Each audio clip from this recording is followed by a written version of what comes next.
भवतु मे गुरुवाबन्तनानित्यं ज्ञानदर्शननायिका चारित्रानं गंभीरा मोक्ष मार्गोपदेशिका। पंच परमेश्वरी भगवान की, एकनाथ भगवान की, अंतिम शासनपति भगवान महावीर स्वामी की, ओम तेज स्वावली भगवान की, आचार्य श्री कुंद भगवंत की, आचार्य श्री विमल सागर जी महाराज की, आचार्य गुरुदेव सरस्वती सागर जी महाराज की, 3 करोड़ 9 करोड़ मुनि राजों की, वाणी माता की। पूरी परम पूजनीय तपस्वी अध्यात्म विराट संत आचार्य भगवंत श्री सुंदर सागर जी महाराज की, समस्त आचार्य संघ की।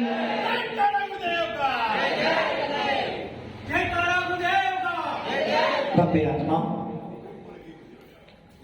भगवान महावीर के पावन शासन काल में हम सब लोग आत्मा से परमात्मा बनने की साधना को सीख रहे हैं। भगवान महावीर के वीतराग शासन में मात्र परमात्मा कैसे बना जाता है, आत्मा को कैसे शुद्ध किया जाता है, ये उपाय मात्र वीतराग शासन में बतलाया गया है। हम सब लोग उस वीतराग शासन के अनुयायी हैं और ये अच्छी तरह जानते हैं कि आत्मा को परमात्मा बनाने का मार्ग यदि कहीं मिलेगा तो मात्र वीतराग शासन में ही मिलेगा। और उस वीतराग शासन में हम सब ने जन्म लिया है और उस वीतराग शासन को पूजते पूजते भावना भाते हैं कि एक क्षण वो भी आएगा जब हमारे अंदर वीतरागता का पोषण होगा। ऐसी वो वीतराग छवि को देखने के बाद, उस वीतराग वाणी को सुनने के बाद हमारी आत्मा पर असर पड़ता है, कसाएं मंद होती हैं, परिणामों में निर्मलता आती है और हमें सम्य दर्शन की प्राप्ति हो जाती है। और जब सम्य दर्शन की प्राप्ति हो जाती है तो उस व्यक्ति की चर्या पद्धति सबकी सब बदल जाती है। चर्या पहले जैसी ही थी किंतु उपयोग परिणाम ऐसे बदल जाते हैं कि अब उसको हर चीज में, उसको अब हर वस्तु के अंदर आत्मा दिखाई देती है। और ऐसा व्यक्ति जिसको आत्मा दिखाई देती है, जिसको परमात्मा दिखाई देता है, उसके लिए आचार्य कहते हैं वो ही सम्य दृष्टि है जिसको हर क्षण अपनी आत्मा की याद, अपने परमात्मा की याद आती हो। समझ लेना कि उसको सम्य दर्शन या तो हो गया है या होने वाला है। यदि आपकी परिणति भी यही हो रही हो, यदि आपकी आत्मा भी बार बार पंच परमेष्ठियों का स्मरण करती हो, यदि आपकी आत्मा भी बार बार आपकी अपनी कसायों को मंद करने का पुरुषार्थ करती हो, यदि आपका आत्मा भी बार बार ज्ञान के अध्ययन में, चारित्र के पुरुषार्थ में लगता हो, तो समझना कहीं ना कहीं तो सम्यक दर्शन या तो उत्पन्न हो रहा है या मुझे हो चुका है। भव्य आत्मा, इस संसार में अनंत जीव हैं। यदि हम देखें अनंत जीवों को मात्र 2 भागों में बांटा गया है, एक संसारी जीव और एक मुक्त जीव। मुक्त जीव मैंने जो सिद्ध बन गए हैं, अर्थात जिन्होंने 8 कर्मों को नष्ट कर दिया है, जो लोक के अंत में तनुवात भले पर विराजमान हो गए हैं, जो 8 कर्मों से रहित हैं, 8 गुणों से सिद्ध, 8 गुणों की सिद्धि जिन्होंने प्राप्त कर ली है, जिनको हम नमो सिद्धानम के नाम से पुकारते हैं, ऐसे सिद्ध भगवंत लोक के अंत में विराजमान हैं। और हमारा लक्ष्य क्या है? हमारा लक्ष्य भी सिद्ध पर्याय को इस आत्मा में प्रकट करना है। हम सबका पुरुषार्थ 4वें गुण स्थान से लेकर 7वें गुण स्थान तक के जीवों का और 7वें से लेकर 13वें गुण स्थान तक के जीवों का, यहाँ तक कि अयोग्य विधि का भी लक्ष्य क्या है? कर्मों से रहित होकर, इस संसार सागर से पार होकर शुद्ध आत्मा को पर्याय में प्रकट करना है। जिस प्रकार दूध में घी था, उसी प्रकार इस आत्मा के अंदर परमात्मा विद्यमान है। जिस प्रकार शक्कर में मिठास है, उसी प्रकार मेरे भगवान आत्मा की सामर्थ्य भी मेरे अंदर विद्यमान है। मात्र मुझे उस आत्मा पे श्रद्धान कर ज्ञान कर जब मैं पुरुषार्थ करूंगा तो मेरी वो पर्याय प्रकट हो जाएगी और मैं भी सिद्धालय में विराजमान हो जाऊं। ये तो मुक्त जीव की बात हो गई। संसारी जीव कितने प्रकार के हैं? 2 प्रकार के। या हम ये कहते हैं पहले गुणस्थान से लेकर 14वें गुणस्थान तक के सारे जीव कैसे हैं? संसारी। अब मन में विकल्प अपने आप आना चाहिए, क्या अनंत भगवान संसारी हैं? जिन्होंने केवल ज्ञान को प्राप्त कर लिया है, जिन्होंने 4 घातक कर्मों को विनाश कर दिया है, जिनको अब जन्म नहीं लेना है, जिनको भाव मोक्ष की प्राप्ति हो गई है, जो अब कभी भी मिथ्यात्व में जाने वाले नहीं है, ऐसे सकल ज्ञान के धारी, प्रत्यक्ष ज्ञान के धारी, केवल ज्ञान के स्वामी, जिनके ज्ञान में क्षयों द्रव्यों की समस्त पर्याय युगपत एक साथ देखने में भी आ रही है और जानने में भी आ रही है। जो 7 तत्वों को, 9 पदार्थों को, 6 द्रव्यों को, 5 अस्तिकायों की भूत भविष्य वर्तमान समस्त पर्यायों को युगपत देखते और जानते हैं, ऐसे अनंत भगवान क्या संसारी हैं? अनंत भगवान क्या संसारी हैं? आचार्य, उपाध्याय, साधु ये संसारी हो सकते हैं, क्योंकि इनका गुणस्थान अभी 6वां 7वां है। किंतु अनंत भगवान जिनको जन्म नहीं लेना है, जिनको नवीन कर्मों का बंध नहीं हो रहा है, जिनके पास में कसाई नहीं है, जिनकी स्थिति बंद नहीं हो रहा, अनुभाग बंद नहीं हो रहा, क्या ऐसे अनंत भगवान संसारी हैं? तो आचार्य भगवान कहते हैं जब तक गुणस्थान है तब तक संसार है। जब तक एक भी कर्म परमाणु आत्मा पर चिपका हुआ है तब तक आप सिद्ध नहीं बने। और यही कारण है कि अनंत भगवान के सारे भाव कर्म नष्ट हो चुके हैं, किंतु अभी पुद्गल कर्म, दर्भ कर्म बचे, इसलिए है तो संसारी, किंतु ऐसे संसारी हैं कि थोड़े समय में ही सिद्धत को प्राप्त कर लेंगे। अब आती है बात संसारी जीवों में 2 प्रकार के जीव, एक स्थावर और एक तरस। स्थावर जीव किन्हें कहते हैं? स्थावर नाम कर्म के उदय से जो पृथ्वी, जल, अग्नि, वायु, वनस्पति में जन्म लेते उन्हें स्थावर कहते हैं। तरस जीव किन्हें कहते हैं? तरस नाम कर्म के उदय से जो 2 इंद्री, 3 इंद्री, 4 इंद्री, 5 इंद्री में जन्म लेते उन्हें तरस जीव कहते हैं। अब यदि आप ये दोनों परिभाषा देखें तो आप कौन से जीव हो? संसारी हो या मुक्त हो? संसारी हो या मुक्त हो? संसारी जीव हो या मुक्त जीव हो? संसारी हो या मुक्त हो? अपर सो परमप्पा, आत्मा तो परमात्मा है, तो आप कौन हो? यदि संसारी हो तो परमात्मा नहीं हो, परमात्मा हो तो संसारी नहीं हो। है तो संसारी ही, किंतु संसारी होने के बाद भी हमारे अंदर सिद्धत्व की सामर्थ्य विद्यमान है। दूध कैन में है, दूध पतीली में है, फिर भी उसमें घी तो है। दूध बर्तन में है, घी तो उसमें है, किंतु दूध में घी है, ये सावधान है, ये ज्ञान है। किंतु दूध में घी निकलेगा इसके लिए पुरुषार्थ। वैसे ही हूं संसारी, है कर्म लगे हुए, किंतु शुद्ध निश्चय से मेरे अंदर सिद्ध बनने की सामर्थ्य विद्यमान है। शुद्ध निश्चय से मैं भी सिद्धों के समान पावर वाला हूं। मेरे अंदर भी अनंत चतुष्टय विद्यमान है, किंतु अभी वर्तमान की पर्याय मेरी संसारी की है, यदि मैं इस पर्याय में पुरुषार्थ कर लूंगा तो मुझे भी सिद्धत की प्राप्ति हो जाएगी। तो स्थावर और तरस, हम लोग कौन है? तरस की। कल आप लोगों ने सुना था शाम को कि जम्बूद्वीप है, लवण समुद्र है, धात्य खंड है, कालोदती समुद्र है और पुष्कर द्वीप, और इस पुष्कर द्वीप के बीचों बीच में मानसोत्तर पर्वत है, और जम्बू द्वीप के बीचों बीच में क्या है? पहला सुमेरु पर्वत है। यहां तक हमारा क्या है? 2.5 द्वीप है।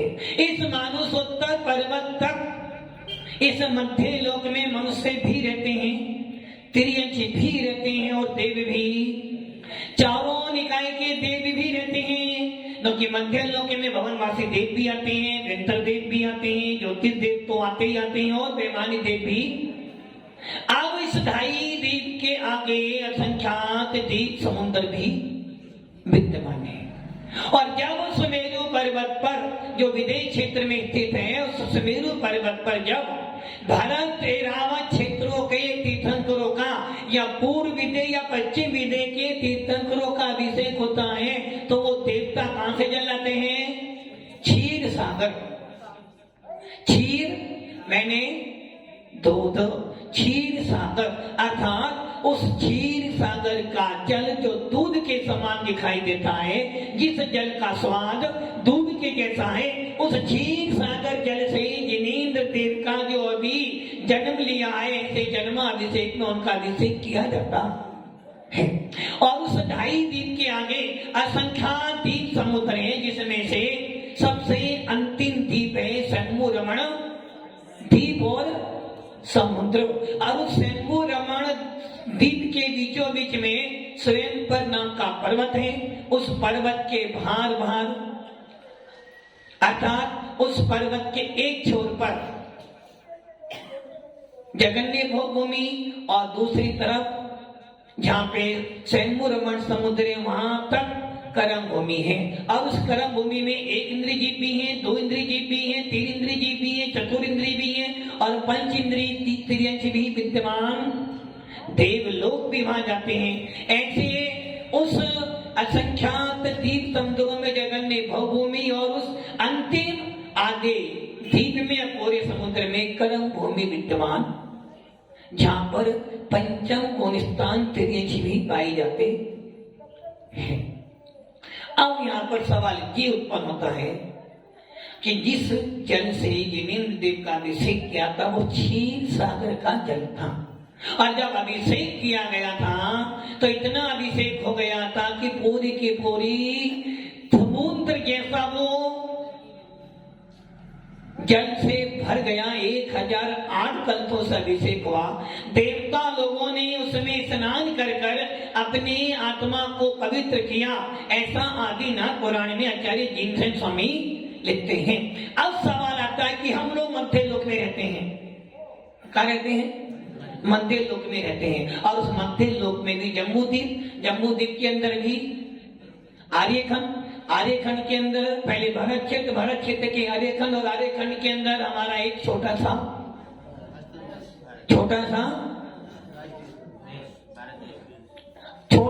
देश में, राज्य में, प्रांत के अंदर, मोहल्ले में हमारा घर।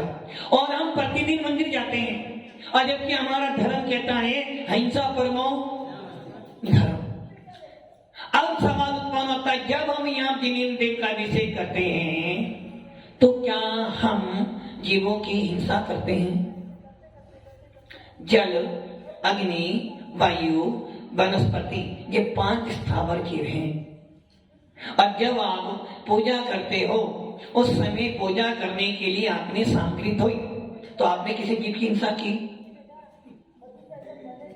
आपने किसी जीव की हिंसा की? एक ने जीव की हिंसा की। मान लो आपने बादाम लाए, आपने बादाम से जिनेंद्र देव की पूजा की, तो आपने क्या किया? आपने जीवों की हिंसा की क्या? बादाम आपने जिनेंद्र देव को बादाम चढ़ाया, क्या आपने जीवों की हिंसा की? नहीं की, क्यों नहीं की? आचार्य अमृतचंद सूरी नाम सुना होगा, जिन्होंने समय सार की टीका लिखी है।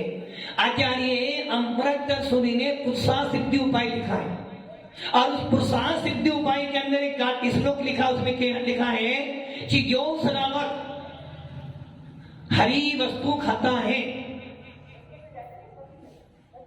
जो श्रावक बड़ पीपल पाकर कुटुंब के क्या सब अनंत काय जी इनको खाता है, वो जीवों की हिंसा करता है।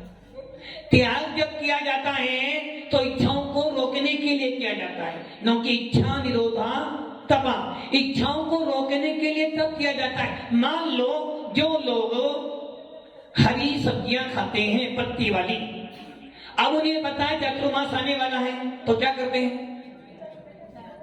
क्या करते हैं? थोड़ा सोच समझ के बोलना। आप हरी सब्जी खा रहे थे पत्ती वाली, चतुर्मास शुरू होने वाला, क्या करते हो?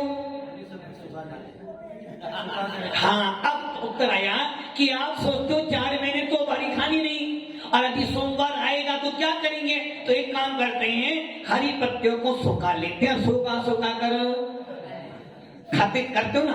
आचार्य अमृतचंद सूरी पुरुषार्थ सिद्धि उपाय में कह रहे हैं, जो व्यक्ति हरी सब्जियां खा रहा था उसमें तो दोष कम था कि वो खाई तो रहा था, तुमने तो क्या किया? त्याग कर दिया कि मैं हरी पत्ती वाली सब्जी नहीं खाऊं, और फिर क्या किया? आपने उन्हें सुखा कर रख लिया, और जब चतुर्मास शुरू हुआ तो आपने क्या किया? आपने क्या किया? आपने जो व्यक्ति हरी सब्जियों को सुखा कर खा रहा है, समझना उसने जीवों की सबसे ज्यादा पुरुषार्थ सिद्धि उपाय में लिखा है, किताब खोलना। जिस प्रकार बहुत से लोग आलू नहीं खाते, लेकिन आलू के चिप्स बना के सुखा के खा लेते हैं, कि तो ये ध्यान रखना, यदि आपने सुखाया है तो वो चिप्स सारे कैसे हो गए? क्या हो गए? मैंने एक बार पहले बताया कि आपने अचार डाला, तेल डाला, नमक डाला, क्या हो गया उस अचार में? 6 महीने बाद, 4 महीने बाद आपने जब खोला, सब ऊपर सफेद वाइट क्या आ गया? और आपने क्या उंगली निकाली और क्या हुआ?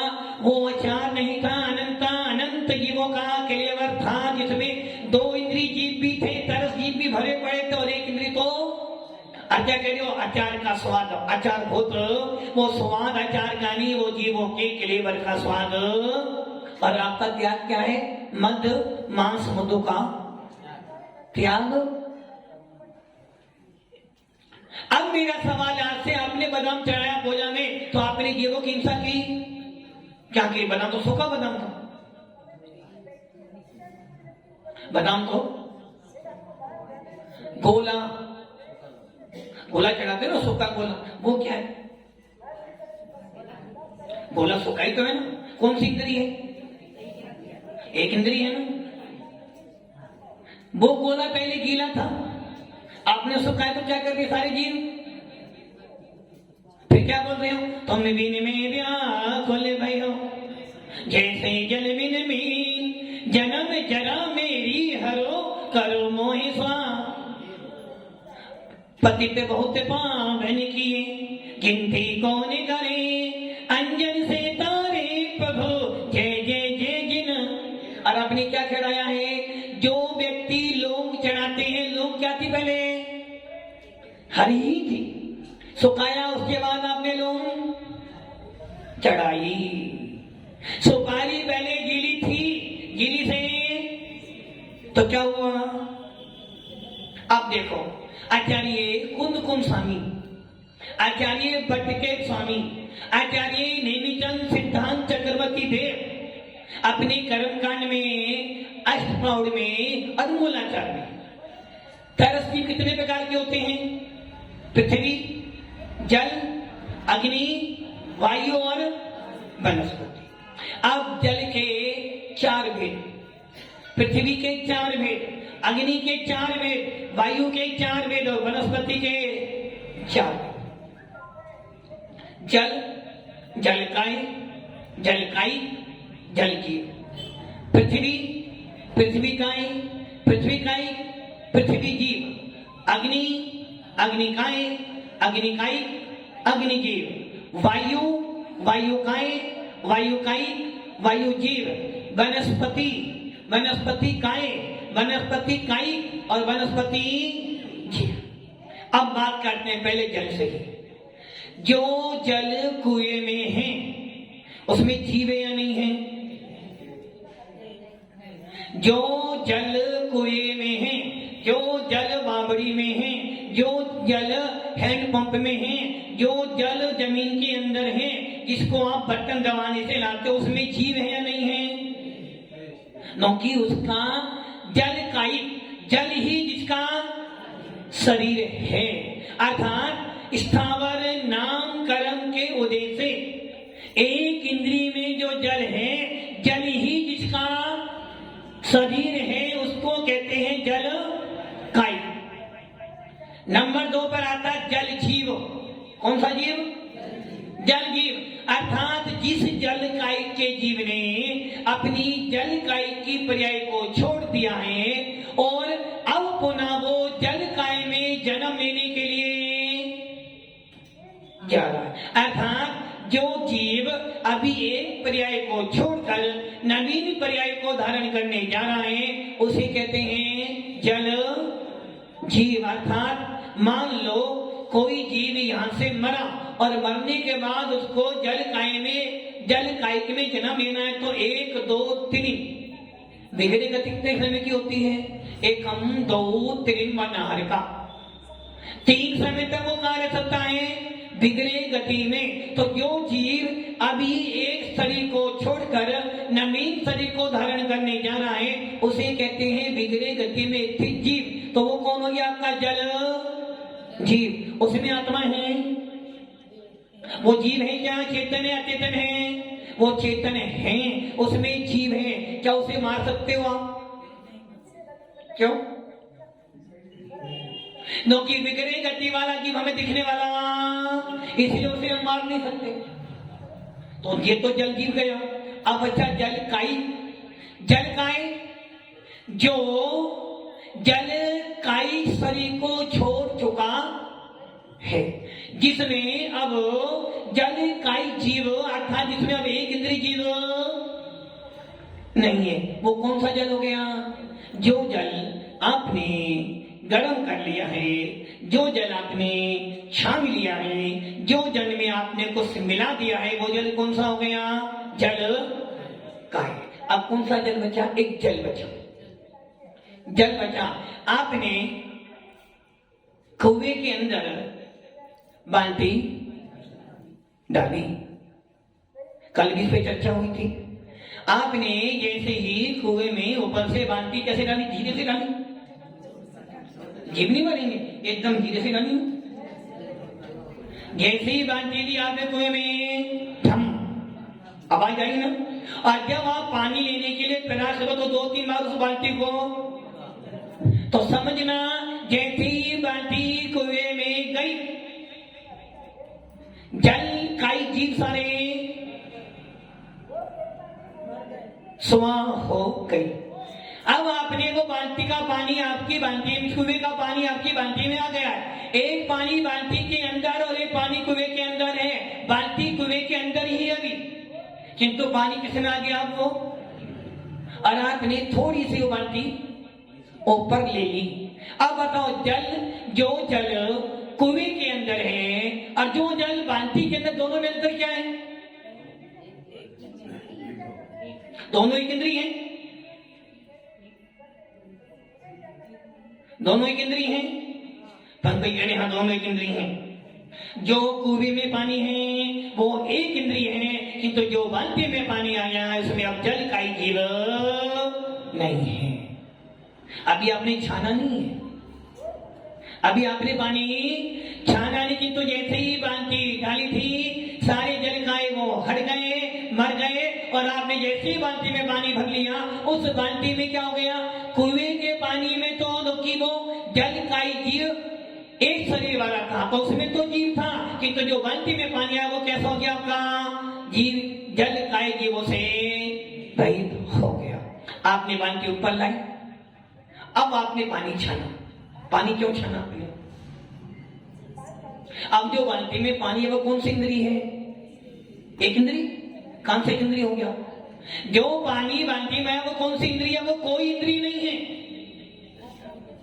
उसमें कोई जल का ही जीव नहीं है। अब आपने पानी छाना क्यों? क्योंकि उसमें तरस जीव 2 इंद्री, 3 इंद्री, 4 इंद्री तरस जीव हो सकते, इसलिए आपने पानी छाना। और जैसे ही पानी छाना, क्या हो गया? उस पानी छने पानी में अंतर्मूर्तक कोई भी जल का जीव उत्पन्न होने वाला। अब मेरा सवाल आपसे है, आपने जब जल से अभिषेक किया, जब भगवान का जल से अभिषेक किया, तो एक इंद्री से किया या अपने निर्जीव से किया? क्यों? एक इंद्री जीव नहीं है वो, एक इंद्री जीव है ना। मतलब कि आपने क्या करा भगवान को? ऐसे प्रभु जी की शांत मुद्रा कौन मन जल से करे, साक्षात श्री अरिहंत का मानो नमन जल। आपने जल से अभिषेक किया या जीव से अभिषेक किया? क्यों? वो तो एक इंद्रिय जीव है ना, एक इंद्रिय जीव नहीं है ना। आपने जो पानी बाल्टी में था वो कोई जीव नहीं, उसमें मात्र योनि भूत शक्ति की कोई जीव प्रवेश कर जाएगा, वो भी कब? अंतर्मूर्त के बाद। और अभी उसी पानी को आपने चंदन डाल दिया, केसर डाल दी, तो 6 घंटे तक कोई जलकाई जीव उसमें आने वाला। और अभी आपने हल्का गर्म कर लिया तो 12 घंटे तक उसमें कोई भी जलकाई जीव आने वाला नहीं। और अभी आपने उबाल लिया तो 24 घंटे तक कोई भी जलकाई जीव भी नहीं है। 2 इंद्री, 3 इंद्री, 4 इंद्री तो पहले ही। अब बताओ, आपने किसको भी, आपने चेतन से अभिषेक किया या चेतन से अभिषेक किया? एक इंद्री जीव से अभिषेक किया क्या आपने? ये तो मात्र एक जल की बात है। अब लेते हैं वनस्पति। आपने बादाम चढ़ाया, बादाम क्या था? कोई जीव है क्या बादाम? बादाम जब तक हरा था, जब तक उसके अंदर योनि वो शक्ति थी, और जब आपने बादाम चढ़ाया तो वो क्या हो गया? अब सवाल मेरा, जो बादाम आपने चढ़ाया उसमें जीव हो सकता है क्या? उसमें भी तरह से जीव हो सकते हैं। क्योंकि आपने आखा बादाम चढ़ाया है, छिलके वाला बादाम चढ़ाया, तो उस बादाम के अंदर भी आपने सूखा गोला चढ़ाया, तो उस गोले के अंदर आपने देखा क्या है? उसके अंदर भी कौन से जीव? एक इंद्रिय तो है ही नहीं, कौन से जीव हो सकते हैं? तरस जीव उसके अंदर भी हो सकते हैं। आपने भगवान की पूजा करने के लिए नैवेद्य बनाया, क्या किया? शक्कर रो पानी पंकज जी घोल लिया, क्या बना दिया आपने? नैवेद्य। जब आपने वो शक्कर की चकट, जब वो नैवेद्य चढ़ाया और चढ़ाने के बाद आप कहां चले गए? कहां गए? पूजा करी, पूजा के बाद क्या पढ़ते हो? विसर्जन पाठ पढ़ते ना, तो क्या पढ़ते हो? बिन जाने व जान के रही जो टूट, तुम प्रसाद से परम प्रभु सब। आपने पूजा कर ली, विसर्जन कर दी और सामग्री कहां रख दी? आपने अपने बर्तन खाली की और सारी सामग्री कहां पर दी? टेबल पर रख दी या मंदिर के टेबल पर रख दी, आप चले गए। अब बताओ, माली 2 घंटे बाद उठाएगा, उतने में उस चटक पर चींटियां आएंगी या नहीं आएंगी? आएंगी। आपने क्या किया? क्या किया आपने?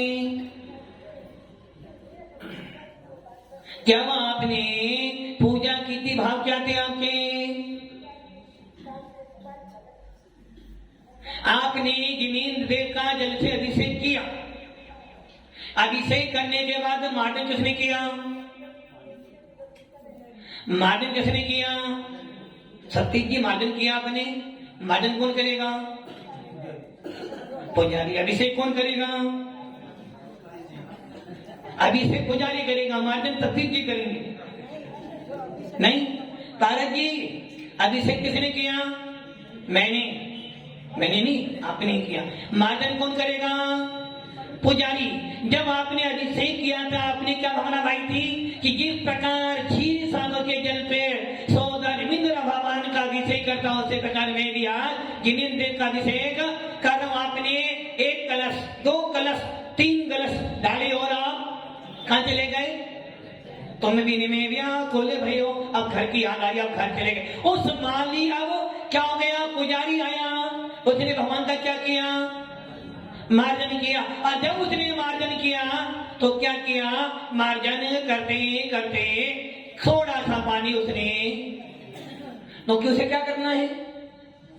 बाप बड़ा ना भैया, सबसे बड़ा, उसे ड्यूटी पूरी करनी थी। उसने तो 25 मूर्तियां फटाफट मार्जन किया। वो तो अब मूर्ति के अंदर जाकर देख लेना, जल से अभिषेक किया है, पुजारी ने यदि मार्जन किया है या आपने भी मार्जन किया, तो आपने कैसा मार्जन किया? एक पतला का छन्ना लिया, मार्जन किया और भगवान को विराजमान। अब क्या हुआ? भगवान के शरीर में जल रह गया। और जब वो जल रह गया, 2 दिन, 3 दिन, 4 दिन, 5 दिन, 7 दिन और 6 महीने निकल गए। आए भादो, क्या गए? क्या गए? और तम क्षमा मार्जव आर्जव भावे हैं, सत्य सोत संयम तप उपावे हैं, आकिंचन ब्रह्मचर्य दस धर्म सारे हैं। और जब भादो आने वाले थे, 2-4 दिन पहले आपने क्या किया? मूर्ति निकाली। और जब मूर्ति निकाली, देखा कि सारी मूर्ति हरी हरी। क्या हुआ? वो हरी हरी, वो हरी हरी कौन है? एक इंद्रिय जीव। अब बताओ क्या किया आपने? क्या किया आपने? आपने बादाम चढ़ाया, गोला चढ़ाया, सूखा गोला भी चढ़ाया है। वो कोई इंद्री नहीं है। वो कौन सी इंद्री है? एक इंद्री से रहित, किंतु उसके अंदर भी तरह चीजों। और आपने एक पेड़ से एक श्रीफल तोड़ा। क्या तोड़ा? कौन सा श्रीफल? हरा। अच्छा, हरा सफेद क्या होता है? वो तो सारा हरा सफेद क्या होता है? मतलब गोला सफेद होता है, श्रीफल हरा होता है। अच्छा, पानी वाला नहीं कह रहा मैं, तो जो पेड़ पे रखा हुआ श्रीफल, वो नारियल है श्रीफल, जो यहाँ रखा हुआ श्रीफल, जिसमें पानी भी है, जटा वाला आपने लिया। अब मेरा सवाल है, जो आपने नारियल से श्रीफल छोड़ा जिसमें जटा है, वो कौन सी इंद्री जीव है? एक इंद्री है, 2 इंद्री है? कौन सी इंद्री है? एक इंद्री है ना। आपने जो पेड़ पे से श्रीफल तोड़ा है, वो कौन सी इंद्री है? एक इंद्री है। कहीं गलत नहीं हो? आपने गोला चढ़ाया तो वो एक इंद्री नहीं था, बादाम चढ़ाया तो वो एक इंद्री। आपने जो श्रीफल पेड़ पे से तोड़कर 20 रुपए का श्रीफल लेकर आए जटा वाला, आपने वो श्रीफल भगवान को चढ़ाना है। वो कौन सी इंद्री है? कौन सी इंद्री है? एक इंद्री है वो, क्योंकि आपने किससे तोड़ा है? कौन सी इंद्री है वो? अब वो श्रीफल एक इंद्री है या नहीं, इस पे चर्चा कल करेंगे। आप सोच के आना चाहिए कि हमने जो श्रीफल तोड़ा है पेड़ पे से, जो हमने भगवान को चढ़ाया है, वो एक इंद्री है या नहीं है? गोला कौन सी इंद्री था? गोला कोई इंद्री नहीं था, बादाम कोई इंद्री, सुपारी कोई इंद्री, किंतु उसके अंदर भी तरस जीव। किंतु जो आपने श्रीफल पेड़ पे से छोड़ा, 20 रुपए का मिला, जटा वाला है, पानी उसके अंदर भी है, वो एक इंद्री है या नहीं? ये आज कल पढ़ के है ना, फिर कल चर्चा करेंगे। भव्य आत्माओं, जब तक इन जीवों को नहीं जानोगे, तब तक आपका जीवों का परिहार नहीं कर पाओगे। इसलिए हमारे जीव कांड में, कर्म कांड में, धवला पुस्तक में सबसे पहले इन्हीं का वर्णन किया गया है। इनको जानो और अपने मोक्ष मार्ग को पसंद करो। ओम नमः सिद्धि।